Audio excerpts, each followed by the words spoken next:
record. Recording.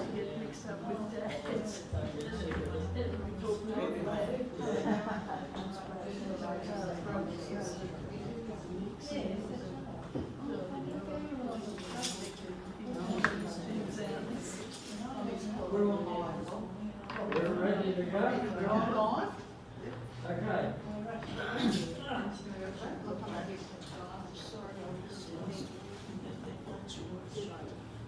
Well, good morning, everyone. Thanks for coming. This morning we're very lucky to have a lady here, Wendy Donald, give us a talk on the Drung settlement and a lot of the other settlements that have been around the Woodmer, dry and wet. And yeah, okay, so I'll leave it at that. Thanks, Wendy. No worries. Yours. Now, I don't know whether you need, can everyone hear me or would you rather me? Is it better on that? Is that working? Yeah. That working all right? Yep. Now, I did have, originally I did have, well, I better introduce, I'm Wendy Donald, those that don't know me, but most of you probably do know me. But I did have a connection with Drung way back with my family, because my grandparents lived out there in the early 1900s, and they had land that was near the golf course, 600 or so, 630 acres or something near the golf course, which is now the Drung golf course. And my father went to the Drung school, which was one near the river, which was actually the second Drung school. And I didn't know very much at all about the rest of Drung, except I did have friends that were on the irrigation property, the Callards, but I didn't know a lot until the Historical Society started talking about a book. Lorna Woodhart's husband, Ted, had started a book on Drung, but unfortunately he became ill and died before he got his dream to do the book. They had a fair bit of information. Lorna was a great help with the book, and so were a lot of other Drung people, because we visited families out there, and for over 2 years. Helen Kirkpatrick and myself had just finished with writing the Haven book in 2009, and I had done a book on Lower Norton in the meantime, and in 2012 there were talks on a book on Drung. But unfortunately they didn't have anyone to do it, so Helen and Kirkpatrick and myself decided we'd do it, and it was a great adventure. I learned a lot, and it was really good adventure. Now, what else can I say? David, my husband, and I, we lived at Lower Norton. We organised with the Lower Norton people to put a stone on the Moody School, which was out between Vectis and Drung and Lower Norton. I'll get confused with the areas. And we'd also put a stone on the very first Darrington Lower Norton School, which didn't have a stone. The second Lower Norton School did, but not the first. And also we organised with David Elgingham to put signs on Lower Norton. Lower Norton didn't have any signs. So then we had 3 stones, and we didn't know what to do with the third one. We got three stones through the council, through David Elgingham, and when it came about the Drung, we realised that the Drung school didn't have a stone. So David and I thought, oh, that'll be a good rock for the Drung school. So that's how it all eventuated, getting the plaque on the school side. But we formed a committee. There was Barry Gross, this is in the picture here. There was Barry Gross, that's Helen Kirkpatrick, that's myself, and yeah, but I have these blocks. Yep. Max Cullity. No. Yeah, Max Cullity, yeah. Sorry, I didn't hear it right. Yeah, Max Cullity, and of course dear Lorna, who's passed away since. but the other four of us are going quite strong. So I'll start with the slideshow, and off we go. Now this is just a country school, no one in particular, but I just put in to show. The very first Drung school was on the highway, the Melbourne Highway, and that's where the Drung South tennis courts, and there was a bit of a tree, patch there too, and there is a sign on that, which is a little bit wrong, but anyway. But this school, the first one on the highway, was moved out to Vectors. And that's it there, after going to Vectors, and it was added on to, as you can see, there was teachers' residence built on one end, and it was a much bigger school.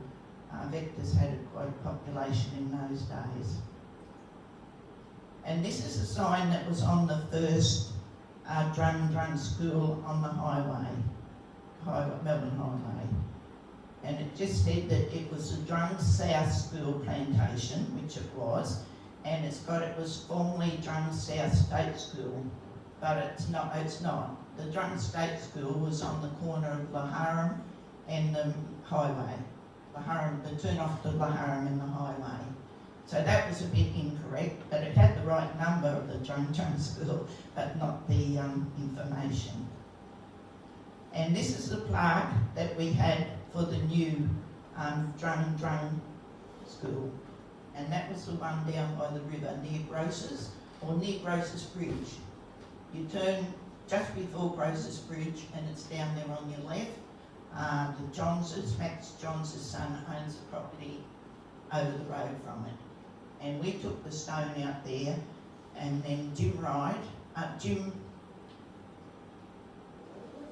Rotary Club, Jim Hurd and the Rotary Club got what we wanted on the stone, and they sorted the stone out for us, and we paid for the stone. Helen Kirkpatrick and myself paid for most of the research and posting letters to people. We sent everyone we did a story on a copy of the letter. We sent it to someone in their family, and they signed it or just okayed it, and we went ahead with the book. But with all history books that I've ever read, there's often minor mistakes, and people it's good in a way, but people always tell you when you've made a little error, but once it's in writing. But Helen Kirkpatrick and I think that if it's in history, if it's written down, a lot of it won't be lost. But a lot of history is lost, and that's really sad. Yep. Now this is the site. I don't know whether anyone, there might be some people here that have been to the site of the school. But this is the site of the Drung school near Grocers Bridge. And as with all schools, they always have the gum trees around. You can usually tell where they've been. And that's just another view of the site. And this is the school that was originally there. And as you see, very wet area that was. And that was during some floods. It always flooded in that area. And there's another picture of the school. They had to take off their shoes and walk to the school. More floods. And there we have, I'm not sure who that is. That would be Ted Woodhart outside the school, and that was in 1949. This is the inside the school in 1950. We received so many beautiful photos from people in the area when we did the book.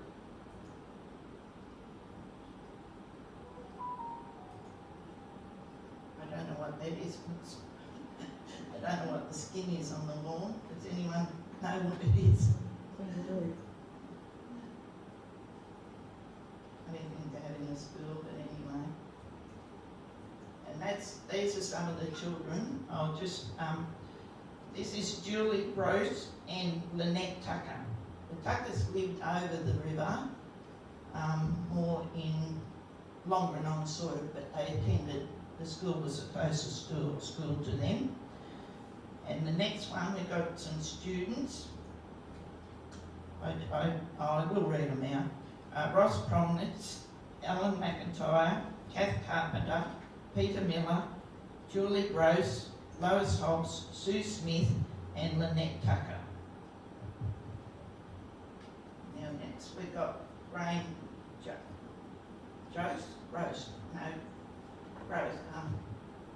I always get tricked with names that start with J, but anyway, we'll call him Graham Joes, and he's still alive. And I was talking to him recently. He's not in this area anymore, but he queried something in the Historical Society. He was a teacher there for quite a few years.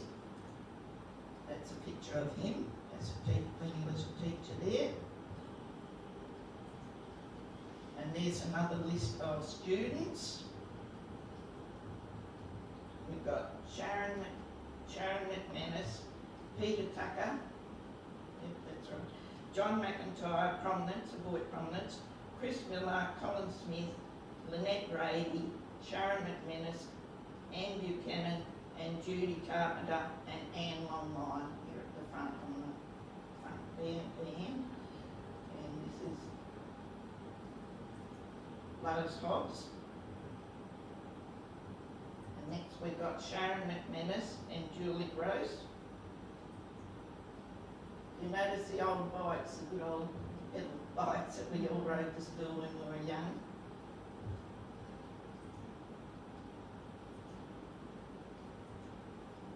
Another group. Then we've got Kath Carpenter, who's Major Carlson, Sue Smith, Lois Hobbs, Lynette Tucker. And now this is Morris Boysless, June exam, and the teacher was Jay Hearn. And that says, Morris has done well during his first 6 months at school. Reading is his weakest subject. And that's just more of his cards. We've got special arts, I don't know what that is. Transcription, writing, spelling, poetry, number. No, some of these I don't even know what they are. Living art, woodwork, and music. So they had quite a few subjects, didn't they? If time permits, I will commence him on a grade 3 work, and by the end of next year he should have completed grade 4 work. And that was Thelma Young. Thelma Young was a Hayden person originally. She married a Young. No, she was a Young and she married a Tucker, sorry. She married a Tucker and lived with on and on. Just some more of Morris's schoolwork. He actually attended the school park unveiling.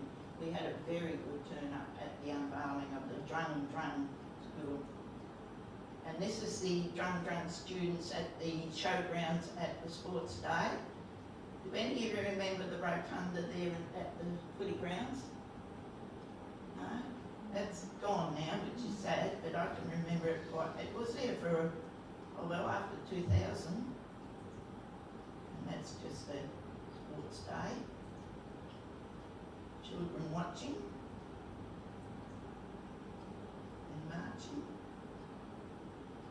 The country schools went quite a bit into the footy grounds in Horsham for things. I went to Haven School and we went to quite a few things there, pageants and all sorts of things. This is just some of them. If you look there, you'll see the O'Callaghan's parade in the background. And I think that building on your right at the back would be Randley's. And this one here shows the footy ground rooms and the couple of houses that were along that, they're gone now, well gone, but there used to be houses all along there, which are all now gone, of course. That's where the miniature railway is, in between the clubrooms and that house there. Just some more of the sports, school sports. Now that's a very dark one, but it's not as dark on the screen as my computer. But that, if you see that big old forward at the back with speakers on the top, that belonged to my uncle Potter, and Frank Potter, and he used to go around town advertising things, drive around in the car with these loudspeakers on top, and that's him sitting on the car there. More of the students, and that's just, yeah, I think that's the fine one. Now this is a picnics at the, I think these were held, the school picnics of the Drung school were held at the Taylor Slate football ground. And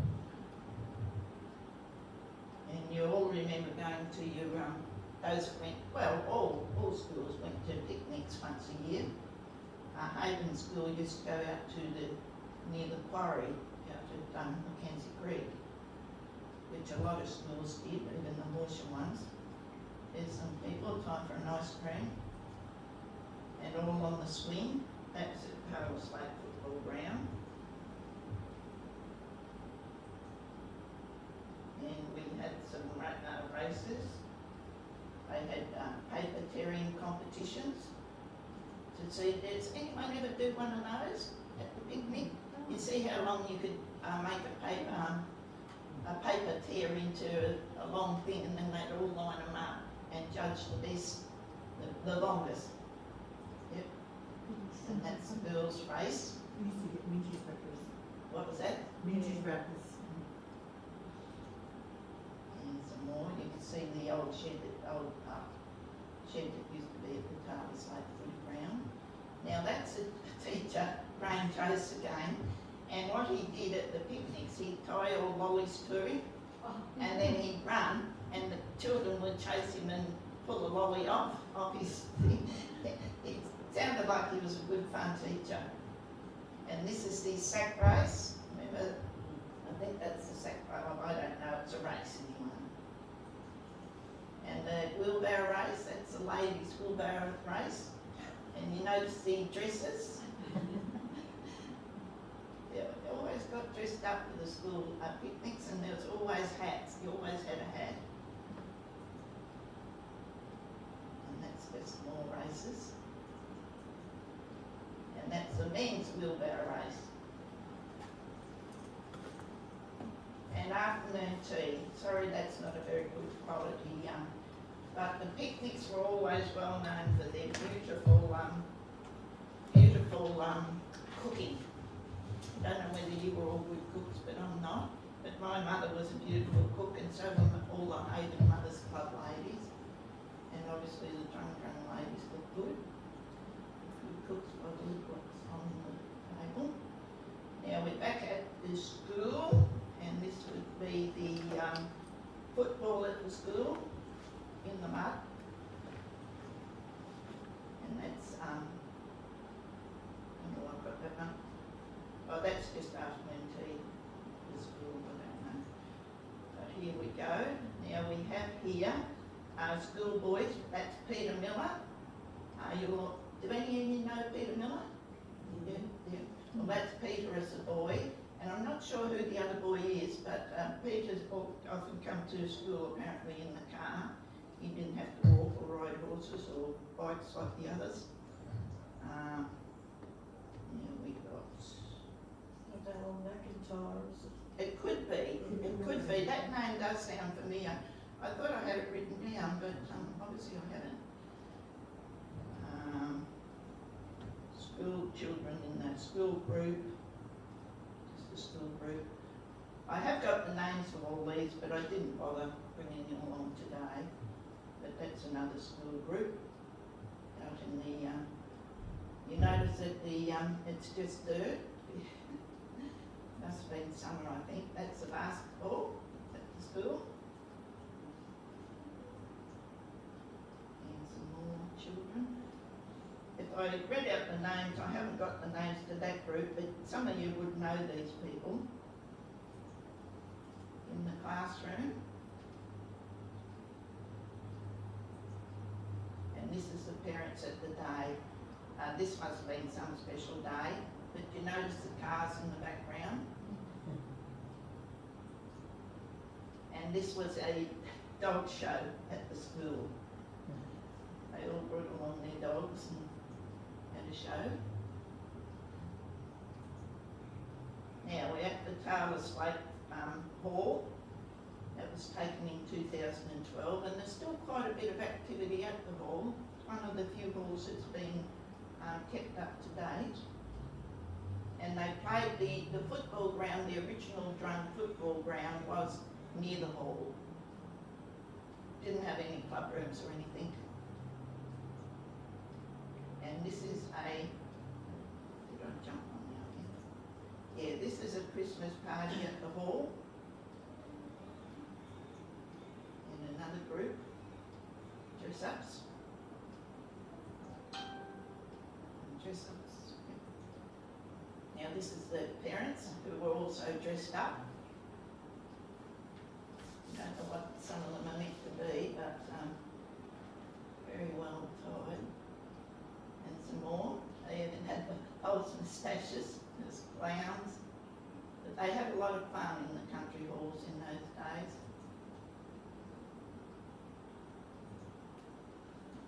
Just flick through these, all the same thing. Just the nurses. Very boys head. Now you might know some of these people. These are the Drung, CWA Drung ladies. There's Nita Barley at the end there. I have got the names, but I don't know them all. And we have here, Gay's there, and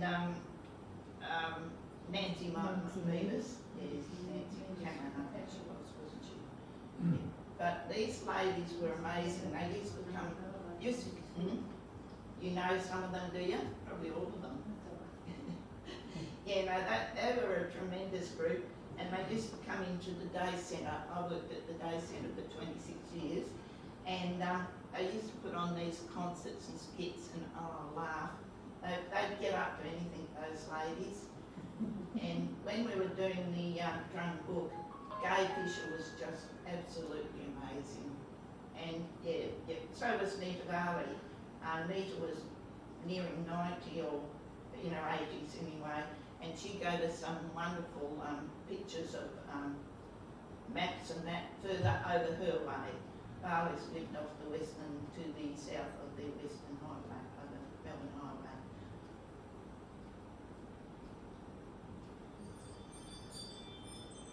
And that's some of the men with the old Drung school site.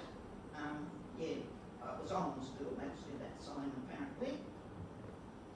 And that was the one, that was on the school on the Melbourne Highway, that sign, very old sign. Now this is the Drung South School plaque. And as I said before, it's where you turn off it to Laharam. I'll see if I can get it. Oh, well, I've got the plaque, what's written on it anyway, I think further on. I'll show it to you further on. Now, the Drung Weir was built in 1903, and that was near Grocers Bridge. It wasn't as, I think you'd know a bit about that, wouldn't you? One of the compensation weirs, what they call the compensation weirs they put along the Wimmera River. Oh, yes. Yep. The reason for it being, in the early days, the landholders down around Horsham and east of Horsham were starting to divert the water. Oh, yes. Yep. And of course the blokes further down were going to cook this upper range of Paradimble. Holding up the water. They said, well, you've got to cut that out. You're taking it and put it in, you're building lakes there to hold it. And yeah. so the government put some money aside, and in 1903, as you say, they built 4 compensation weirs along the Woodbury. The Japarrett Weir, Antwerp Weir, the Muller Weir, and Grocer's Bridge. Oh, yep. Now, this is, what was left of it, and this was in 2013, it's looking south. When we did the Drung book, Helen Kirkpatrick and I would go out in the car and we'd drive around and we'd take photos and we'd go in, perhaps where we shouldn't have went, but we were only taking photos. And we'd leave Lorna in the car and we'd say, Lorna, we'll be back. And we'd climb the fences and just take photos.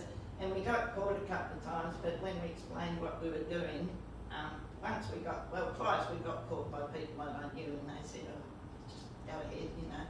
And the third time we got caught and it was by one of the grocers I didn't know. But no, he was fine. He said, I'm just taking a picture of the old building here. But no, we did get permission when we could, but we didn't always know who owned that land now. We knew who owned it once, but not now. But anyway, we got some great photos. That's another picture of the weir that's on the north side of the river. That's still there, part what's left of it, of course. And just close up on what's left, ruins of it. Now that's a picture of the bridge, Grocer's Bridge. How would you like to go over that, hey? Doesn't look too safe, does it? And there's floods at the old bridge. I wouldn't like to go across it when it was in flood. But anyway, eventually they built the new one. And that's just showing just a post that was part of the old bridge, which was a lot lower than the new Grocer's Bridge. And that's just an entry to the old bridge, the first bridge at least, and just a post there. That's a guidepost of the original road to the old bridge. And that's a new Grocer's Bridge built in 1963. And that's Shirley Gross, taken at the Gross property, farmhouse. And this is one of the wagons that was in at Barry's house in town, in the shed. And that was one of the Gross family wagons that carried their belongings on when they come to the area. Imagine travelling in that with all your belongings. And that's a Gross. Do you know who they are? That couple, I should. Laurie Gross. Is it? Laurie Gross. His wife, yeah. I wasn't sure which one it was when I was doing this, the names. And that's a Gross wedding. Barry was a great help on the committee, and so was Max Cudahy, because Max was a teacher at the school. Yeah, and he was a great help. He was such good fun. I still see him occasionally, but no, he was great. Now this is Polly, one of the, I think might be Barry's grandmother, and that was with Barry's daughter, Melissa. Now we go back to a bit of history, and that's Grocer's again. And this is the original Gross that come to the area. Is that better now? I'm talking more into it? Yeah. That was the original Gross that come to Drung, Frederick. And then they had a reunion, the Gross family, and that was out at Drung. Now we're moving over to near Green Lake, and this is the plaque at the Bethlehem Laharam Church. It's beside the Green Lake Cemetery behind Taylor's Lake football ground, and that church was there in 1871 to 1966.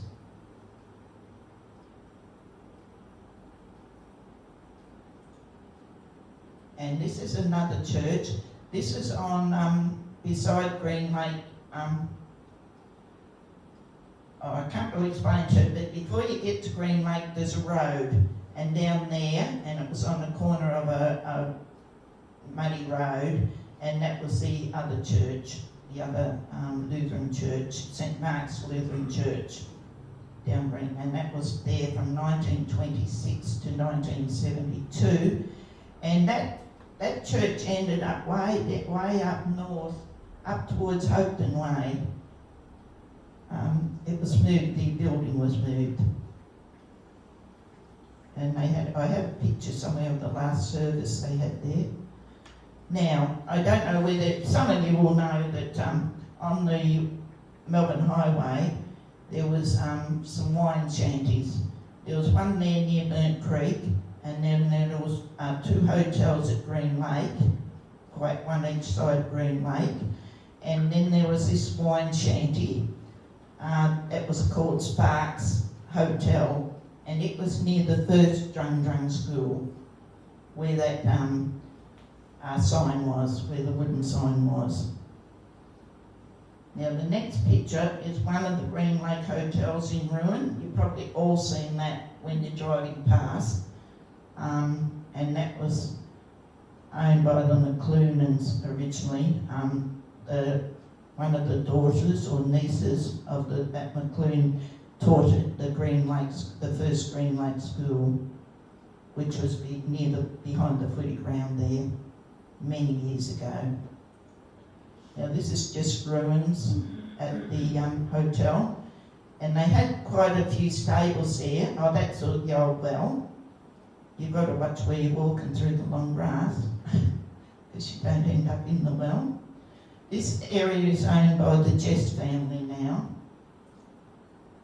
Now this is another old ruin where we snuck in to take photos. This is Bob Blake's house, and the ruins of this house is beside Dock Lake. And the Blakes were a well-known family in the area, very well-off family. And that's the back of the old house. Helen and I love these old houses. And I know we shouldn't, but we do go inside them. There's no signs telling you not to, so we just do. And that's just shedding, probably a dairy, where they milk the cow. Now this is another house, another old ruin. This is the Blake Gross house in ruins on the Lubeck Road corner. And that's it today, 2012. And this is it when it was standing. It was still a ruin, but it was standing. And that's just a wooden bridge across one of the channels. Now this is the more of the old Blakes houses. This is on the highway, and it was built by John O'Brien Blake, and it was later leased by the Carlson's family. That was John and Harriet House.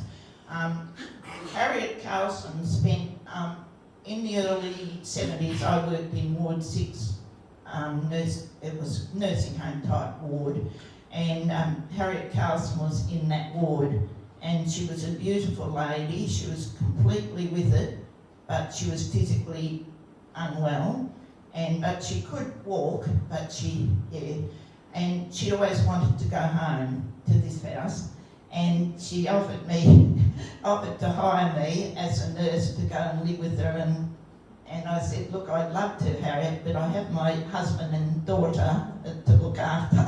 So I said, unfortunately I can't, but she was a dear lady until the day she died. She wanted to go home.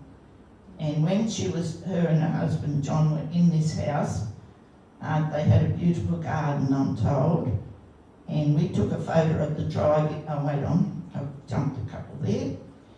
We took a photo of the drive-in, and you can imagine what it was like, because that's just after a long time, since the 1970s, when she went into hospital, 1970. had a beautiful garden, and you can imagine what it was like when that's what's left of it in 2012. Now this is more down around the lake, and this is the house that was once Fred Davenport. Does anyone remember a Fred Davenport? That's right, yes. And this is a picture of his school bus in Horsham in the day, probably in the 50s or 60s, I'd say. And now we move over to Domitian's house. Domitian's were, that was the land, I believe, that was used for one of the early soldier settlements. Their land was used. But this house in ruins is still there. And that's it, yep. Now, we always thought that was a tank. And I was talking to a chap, Domitian. He was over here getting information on the family. And he tells me it was an outdoor oven. I don't know how that worked, but that's what he said it was. We always believed it was an old tank, but yeah, when you think about it, they probably cooked in, the other side might have had holes, I don't know. Is that the first pizza oven? What was that? Is that the first pizza oven? Like a well. Now, that's inside the Domitian's house. Now, this, I don't know whether any of you remember this, it's the Drung homestead. The Drung homestead was originally built by some people called Simmons. Do any of you know install the RSL building? It's a beautiful old homestead. Well, that was built by the Simmons family after they left Drung. And that was a beautiful, if anyone's been inside it, it was beautiful.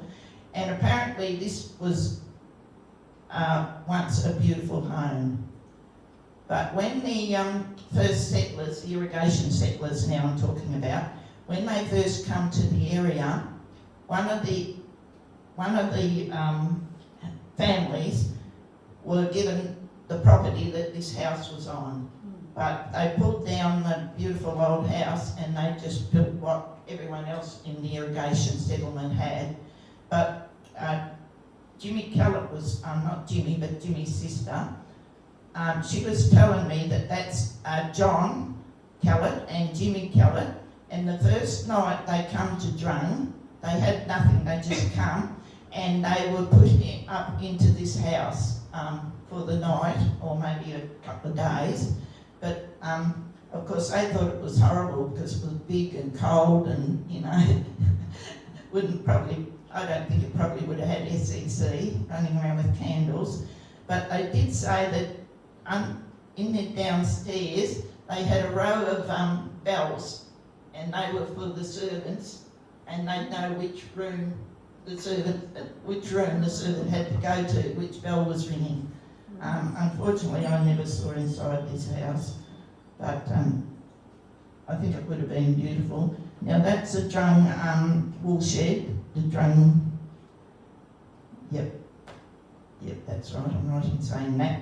Now we moved over now to Gay and Gus Fishers. Now that was their soldier, their parents, well no, Gus and, can't think of, anyway, Gus, I can't think of the wife, but that was their first settlers home, soldier settlers home in Fishers Road. That was another soldier settlement, and that was the Bedison soldier settlement.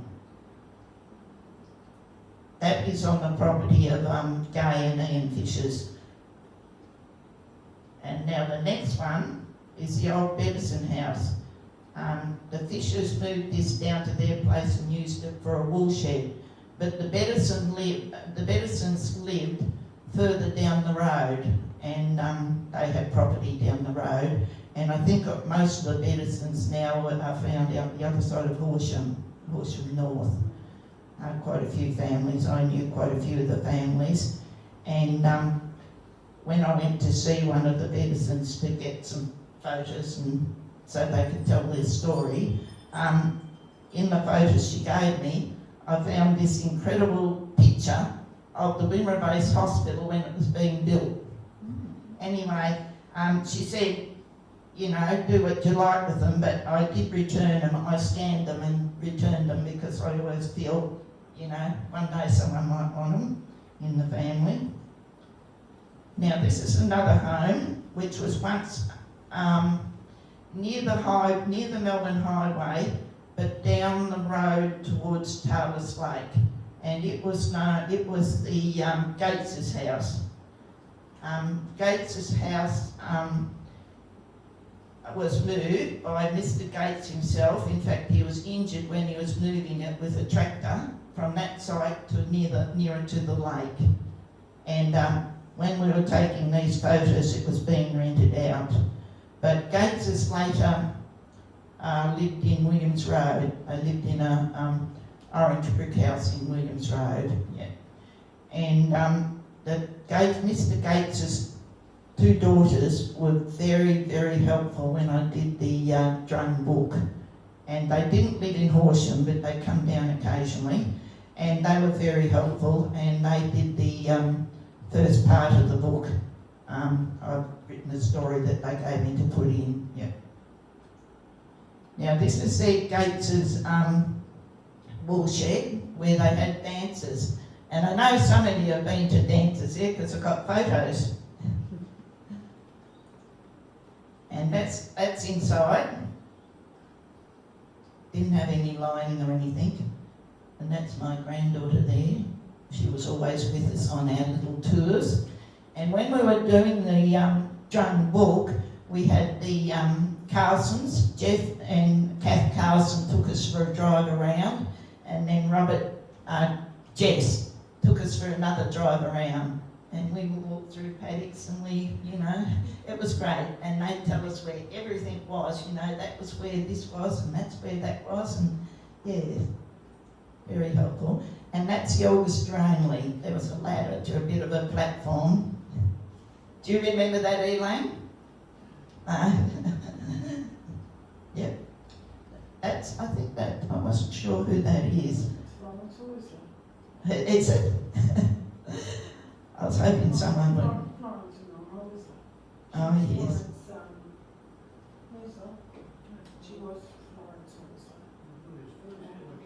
Her husband died. No. She was Florence Webb. Florence Webb. She's Webb, yeah. I didn't know of She her. was Florence Black. Oh, was she? Yeah.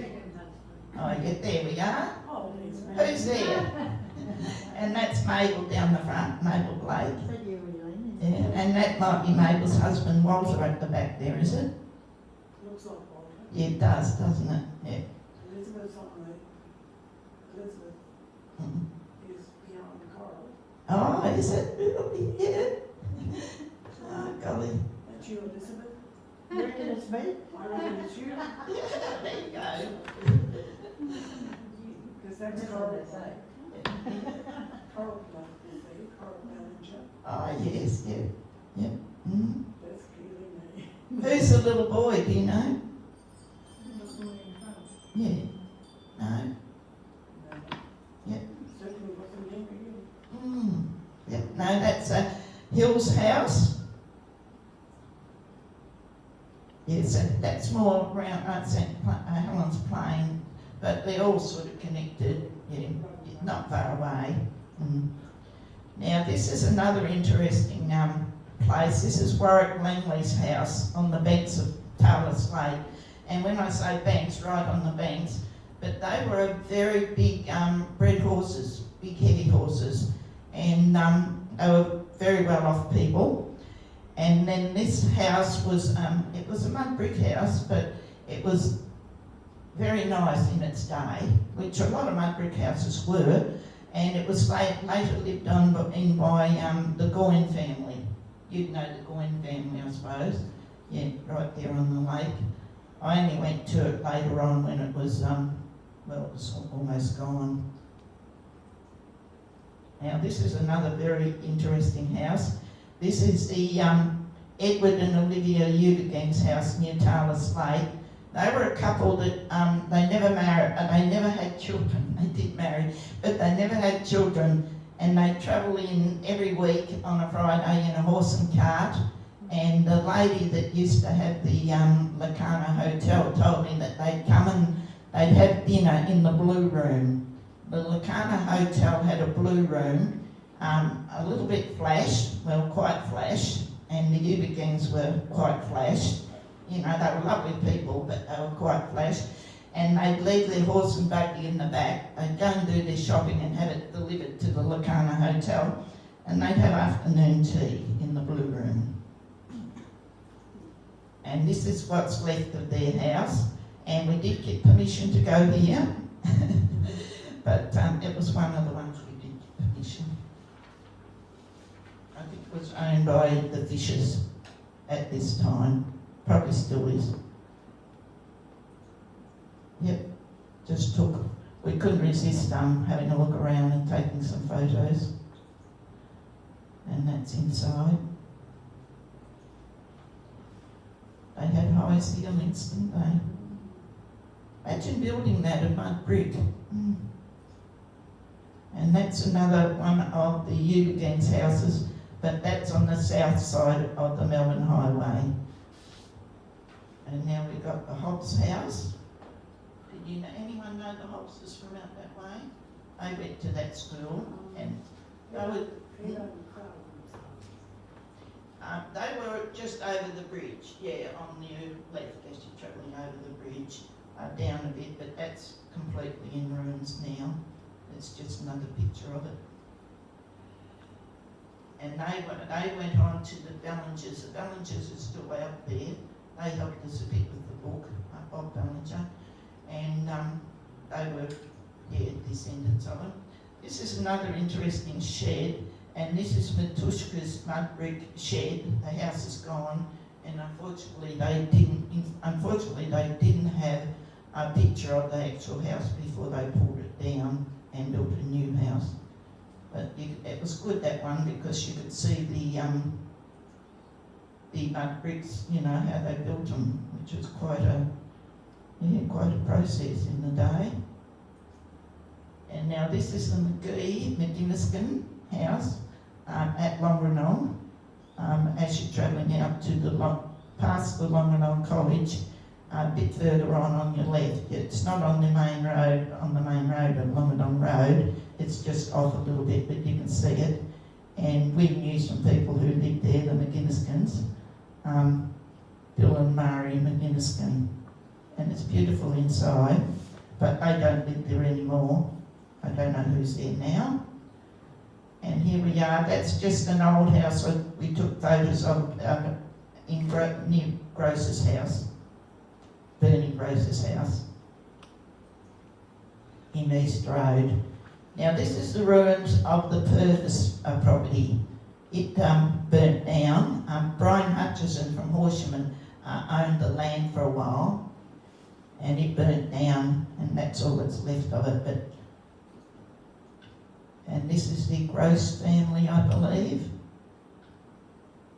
Yeah, that's the original house of Friedrich Gross at Drung. And he's the one that we had a picture of before, the bearded man. And that's the plaque on the Ballyglunin and Drung South Stone on the corner of Melbourne Highway and the Home Road, is it? Yep. It's not the school, it's the other one. And that's the plaque commemorates the soldier settlement at Drung South in 1921 following the Great War. This was the first World plaque. And we had Bells, Gateses, Lampard, Oliver, Smith, Varley, Watson, Brown, Ireland, Neve, Plummer. We had a plumber at the school unveiling.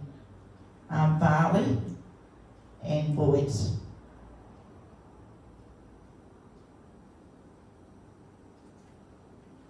And that was erected to commemorate two soldier settlers, their wives and family, who settled in March 1920 on the 527 acres of Bedderson's estate. That's over near the Taylor's Lake Hall area, near Fishers, at St Helens Plains after the Great War.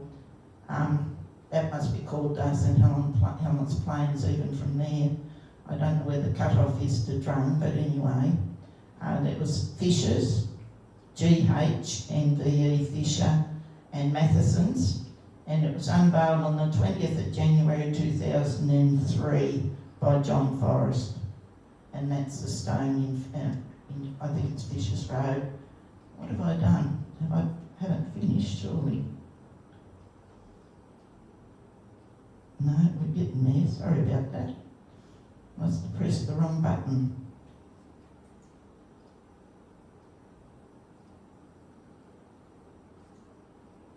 There we go. Back to where we were. And that's just the stone in the grass.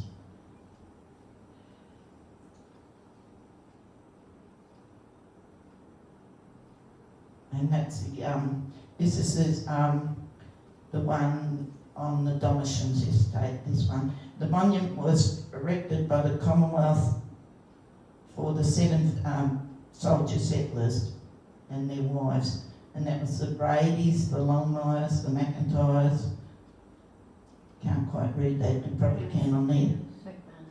McManus, yeah, that's right, Sharon, it was a McManus. Miller, Nelson and Smith. Closing it. Whoops, you've done it again. Yeah, what did I do? Closed it. Silly. Wasn't very bright, was it? It's where that old tag is on the road. Yeah, well, I'm glad you said that because there is that old tank. And apparently, they tell me that was a good meeting place. Yes. The men would meet there and have a chat. Yes, that's we're just past the Drung golf course, the two. Yes. Turn left of the first road. Oh yes, yeah, no. Well, we were there, but half the time Helen and I didn't know where we were. We went down all these roads. It was summer. We get onto a different road after that. Yeah, no, well, we wouldn't go so much in the winter because of where we went, because we didn't want to get bogged. And in summer we had to be very aware of snakes because we walked through a lot of long grass. Oh, Yeah. It's pretty rough road. Yep. Now that tank was used to fill water troughs. If you look closely there, you might see a water trough buried in the grass. Now this is the erected to commemorate the soldiers, settlers and their wives, families who pioneered irrigation. This is irrigation farmers. Do you want me to read through them or will we just, yeah? You might recognise some of the names. Yeah, Elderton, Bretherton, Bell, Buchanan, I knew Helen Buchanan, Carpenters, yep,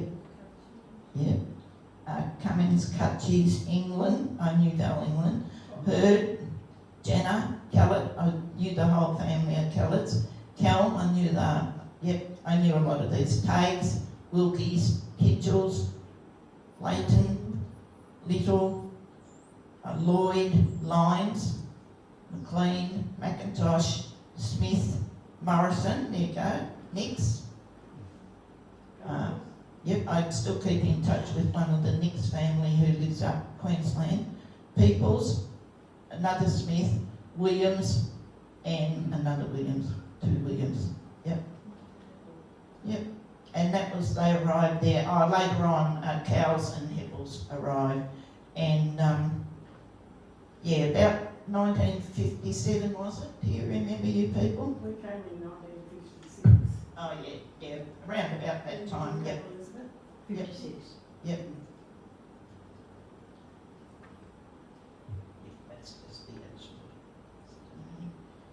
Okay, this is when the Kelletts arrived.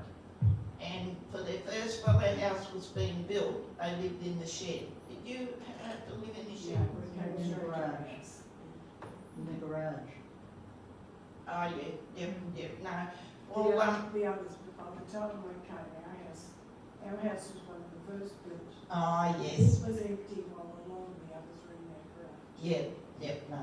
Well, yeah, Mabel Blake, Mabel Kellett gave me some wonderful photos of the area, the irrigation area, and that's Mabel's house, Kellett's house, when she was a child, being built there.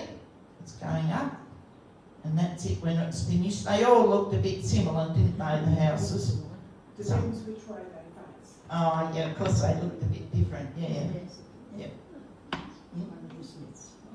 Yep, and there's the dairy. Yes, apparently they were taught, they weren't actually taught, they probably had to learn, but a lot of them built their own dairies. And that's the Kellett cementing the dairy, Sid and John Kellett. And that's Caleb, that was their house, that was the name of the Kellett's house. And they had a beautiful garden. And Mabel, of course, had the florist shop for many years later on, and her family have still got it. The three daughters have still got the shop, as far as I know. And that's Walter Blake making the dam, built their own dams. It was a battle, apparently, because it was quite wet in sometimes. There we are, we're bogged there, the truck's bogged. And there we are, hay carting. That's Sid and his wife, Sid Kellett. And there we are, that's a good load of hay. Pulling behind the little tractor.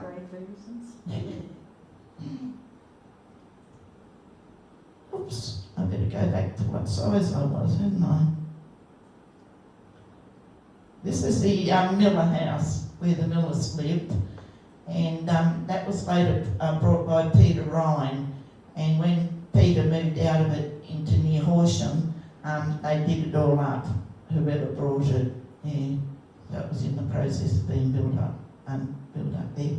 Okay, now we're back to the picnic. That's Walter and Mabel. And there we are. That's the nail hammering. Yep. There we go. Get it to the right size. This computer's very touchy. You've got to be careful. And there we are. The ladies' race.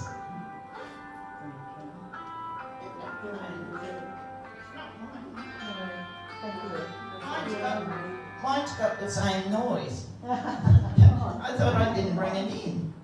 Yep, that's a ladies' race at another school picnic. The children.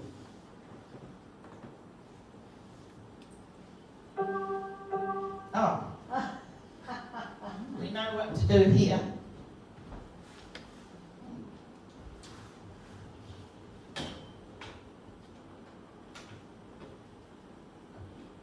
There we go. Fixed it, didn't it? I thought there was enough battery, but there wasn't. Just run out. And there we are, all at the picnic. I love the pram. Cute little pram, isn't it? I'll see if I can get it a bit bigger. No, that's as big as that one will go. Okay. During the war, they had stamps. And this is Leon Woodhart's stamp, saving stamps to buy things with. Here we go. As I said, Drung was a very wet area. And that's taken at Groce's house. When Mabel Kellett turned a certain age in 1957, she was given a camera and she took photos and photos and photos, and it was just absolutely marvellous because she took them of the swimming pool, she took them of the Church of England being built, oh my goodness, and she gave me access to all her photos, which I scanned, and it was just marvellous. She took a lot of these photos. That's Bob Bellinger and his son. Where am I up to? So I know who they are. That's Bob Bellinger and his father Bert. I think Bob's died now, but it wasn't for that long ago. And that's one of the Bellingers.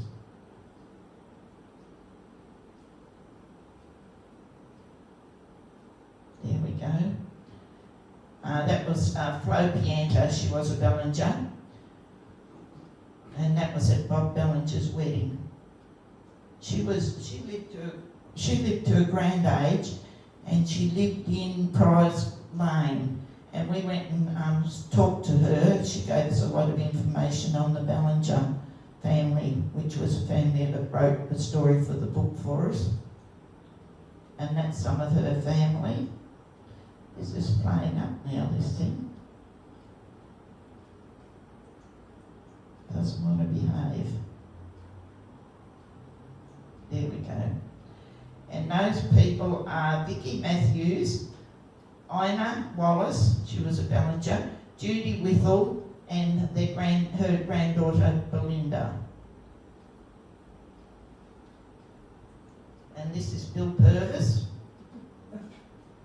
Bill didn't mind a grog. Bill didn't mind a beer or two, they tell me, but that's what happened. He crashed into a tree. I didn't know him. And this is the Woodhart family, I believe.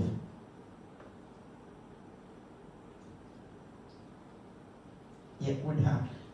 Lem, Lynn, Frank, Jack and Eric. And this is the original, not the Woodhouse, but Lorna's family, the Millses' mud brick house. And that was out near where the goat farm is now. Liddy's goat, I don't think it's called that. I can't think of the name of the goat farm, but you know what I mean. That's right, yep, that's it. Just couldn't think of it, yep. But as you see, that was an old mud brick house and in need of repair. And there we go. After it had extensions, that's the same house. You wouldn't believe it, would you? But anyway, because of the wet area in the Mills Day, they built a big levee bank around the house. Wouldn't be too good, I suppose, if the mud got into the water got into the mud brick. And that's another house that was out there at the farm, the goat farm, and that was moved from the corner of Urquhart and Barley Street. And some elderly sisters lived there. The name just evades me at the moment, but it was come up beautiful. It wasn't two-storey, but when they moved it out there, they made it into a two-storied house. But it's beautiful. And this is the shearing shed at the goat Sylvania Park. And then they hold events like weddings and that out there. And the day we went out there to see them, they were set up for a wedding. And as you see, it was beautifully set up. Yep. Now that's all of those slides. How are we going for time? Yeah, you're right. Plenty of time. Plenty of time, right. Well, I've got some pictures here of the plaque unveiling.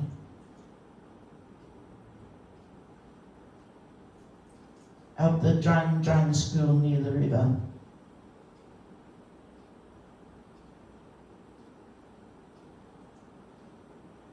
There we go.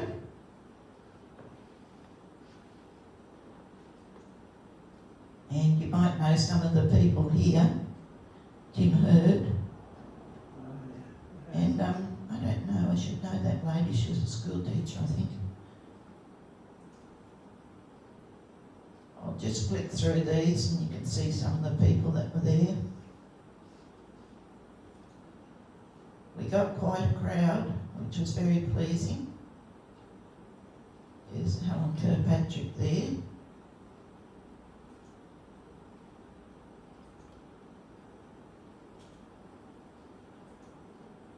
Jim doing his bit. Jim has unveiled many school plaques over his day. He's too unwell now to do it, but the Rotary Club have unveiled so many plaques of schools around the area, which is amazing. There we are, there's some of the people there. I don't know all their names, but some of them look very familiar. There's Barry Rose. That's my son-in-law standing beside Jim Hurd, the tall one. It's my husband in the back row. Oh, is it? The sunglasses behind Gary Fisher. It's Gary Fisher in the picture. Oh, there. That's right. Oh, amazing. Yeah. Right. Yep, very good. Yeah, Gay. Yep, no, they were really good times. That's my husband there. And that's Helen Kirkpatrick there. These are just all speeches and... Rex Jones, Oh, yes, yep. Gary Fisher. There you go. You know a lot of them. Yep. Is that Miller, the bloke Miller, Peter Miller? Yep. And there's Lorna and Jim and Barry actually unveiling the plaque. That's my sister there, Jane Rogers.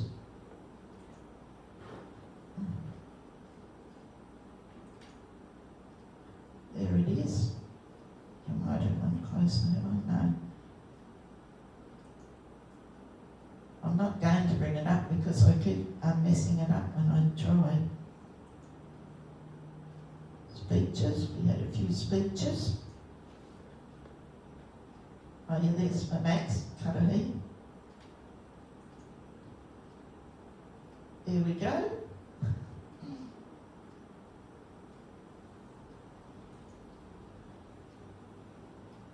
Just click through these. We had a couple of old teachers here. I don't know whether, I can't see them in any of the photos as yet, but they turned up for the day. And a few people had a talk, just telling their days, what the school was like, and some interesting stories. And some funny stories.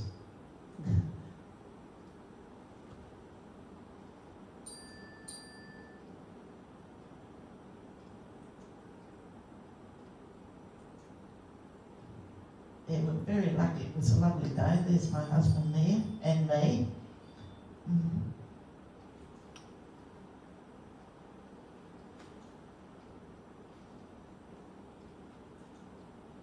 Oh yeah, there's Jeff and Cass Carlson, and there's me.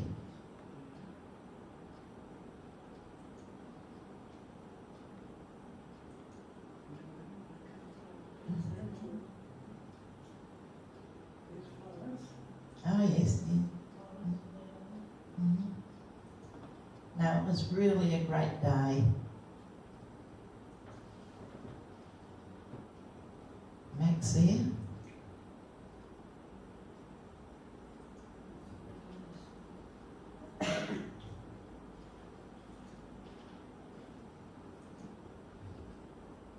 There's the crowd all together. Okay, now this is the boards that I just did for the afternoon tea. We had the most marvellous afternoon tea with all those country ladies cooking again, and everyone brought something, and we had it in the Drung golf club rooms. And there's someone brought some toys that they made at school when they went to school. Might have been one of the Hoistlers. And there's a school case of someone much battered. That's just the board, I won't turn it around. I don't want to play. And there's the room set up ready. That's my sister. She helped wait on the, heat the food and wait on it. We had sausage rolls. Oh, we had everything. all these beautiful cream cakes, toasties.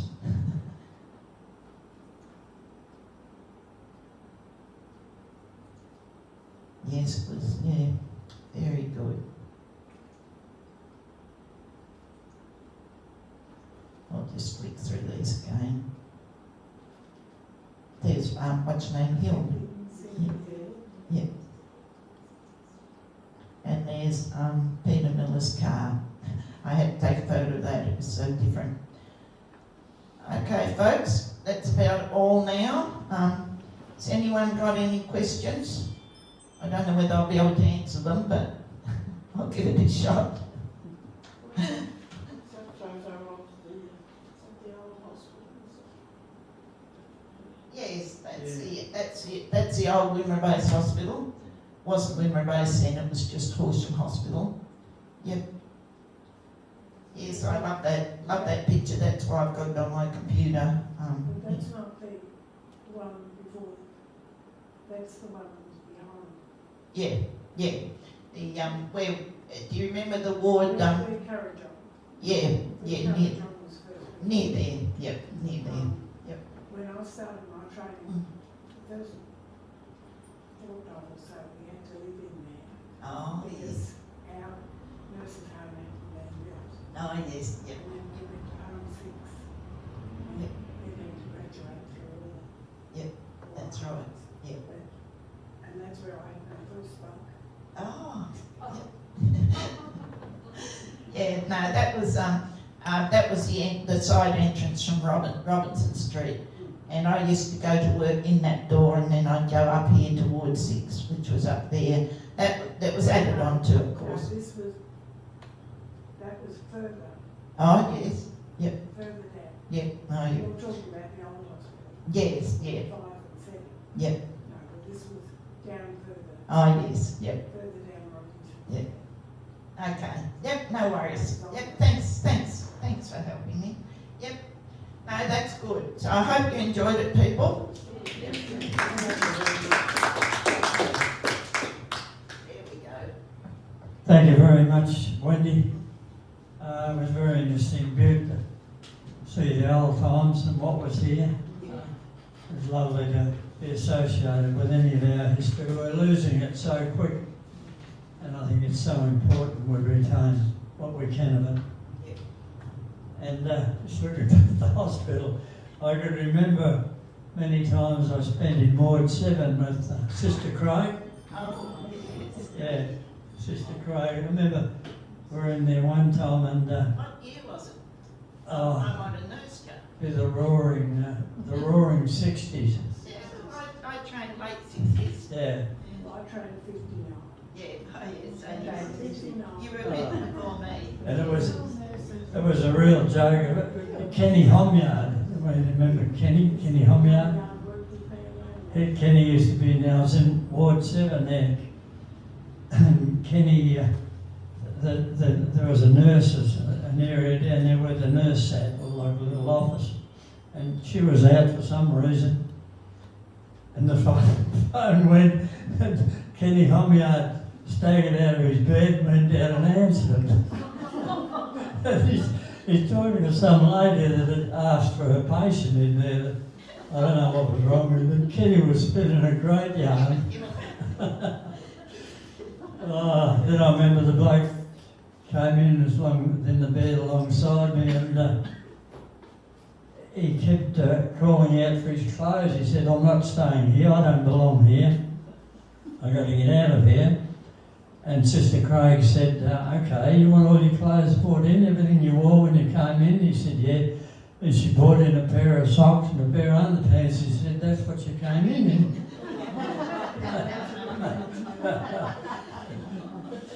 Yeah, anyhow. Thanks again, Wendy. Our next meeting will be on the 24th of August. And I'll be doing it, and it's the First Fleet. And we very nearly had Australia, and never even, it looked like it wasn't even going to begin, thanks to the Americans. And it's pretty interesting when I researched what happened. And the ship that they came out on, and life on the ship, and when they arrived and all that. So, anybody interested in that, come along and be welcome. Anyhow, I think that's about all. Anyone got anything else to say? Would like to comment on that? Oh yeah, thank you for your part, Trish. We'd be buggered without you here. Just a reminder from the technical point of view, there's going to be an alarm come over your phones at 2 o'clock this afternoon. So your phone's going to vibrate and put it out a loud alarm for about 10 seconds. So you don't need to do anything, don't need to worry about it. It will stop after about 10 seconds. The government is just testing a new alert system. So It'll probably go off like the bell at the post office. I don't know what it's going to sound like. I reckon I should have just stuck with the old air raid siren. That would have done enough for an alarm, but yeah, that's what's going to happen this The only afternoon. one that's going to worry about it is the Ellen lady. She'll be better. When if you've seen the cartoon, The Herald Sun today, she'll be quite concerned. Yeah, so 2 o'clock this afternoon. Okay. Yes, even though I'm expecting it, I better jump when it goes off. Yeah, it's only going to go for about 10 seconds, so that'll be long enough. So you use this,